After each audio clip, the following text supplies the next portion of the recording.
நடிகர் தனுஷுக்கு அவரது ரசிகர்கள் எச்சரிக்கை விடுத்து போஸ்டர் அடித்து ஒட்டியுள்ளனர். இந்த போஸ்டர் தற்போது சமூக வலைதளங்களில் வைரலாகி வரும் நிலையில் தனுஷ் இதற்கு நடவடிக்கை எடுப்பாரா என்ற கேள்வியும் எழுந்துள்ளது. நடிகர் தனுஷ் வெற்றிமாறன் இயக்கத்தில் அசுரன் படத்தில் நடித்து வருகின்றார். அதோடு துரைசெந்தில் குமார் படத்திலும் நடித்து வருகின்றார். இந்த நிலையில் தனுஷ் ரசிகர்கள் அவரை கண்டித்து போஸ்டர் ஒன்றை ஒட்டியுள்ளனர். அந்த போஸ்டரில் குறிப்பிடப்பட்டு இருப்பது பின்வருமாறு: இவன் எல்லாம் ஒரு ஹீரோவா? இவனுக்கெல்லாம் ஒரு ரசிகர் மன்றமா?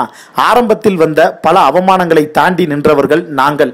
ரசிகர்களை நீக்குவதற்கு சிவாவும் ராஜாவும் யார்? பல தோல்விகளிலும் என்னை தாங்கி பிடித்த தூண்கள் என் ரசிகர்கள். என் ரசிகர்களை எக்காரணம் கொண்டும் நான் கைவிட மாட்டேன் என்று சொன்னாயே தலைவா. ஆனால் உங்களுக்காக உழைத்த ரசிகர்களை மறந்து விட்டீர்களா?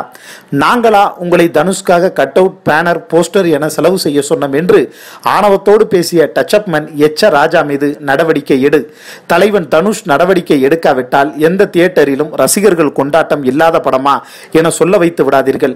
நீங்கள் மறந்தால் போராட்டம் வெடிக்கும் என குறிப்பிடப்பட்டுள்ளது. இந்த போஸ்டர் தற்போது வைரலாகி வரும் நிலையில் தனுஷ் ரசிகர்களின் கோரிக்கையை ஏற்று நடவடிக்கை எடுப்பாரா என கேள்வியும் எழுந்துள்ளது.